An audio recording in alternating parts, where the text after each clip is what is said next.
Oke sobat, tutorial kali ini saya akan membahas cara mengatasi gagal ngeprint dengan pesan error, yaitu eh, error state ya. Oke, misalnya kita coba, misalnya seperti ini. Kalau kita print ini misalnya sebuah ebook, misalnya current page ya. Kemudian saya print, nanti ada tulisan printer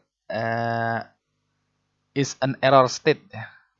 Nah, untuk mengatasi error dengan pesan is an error state, kita bisa mengatasinya dengan masuk ke menu services. Jadi yaitu kita klik di run ya, kemudian tuliskan services ya, kemudian kita buka.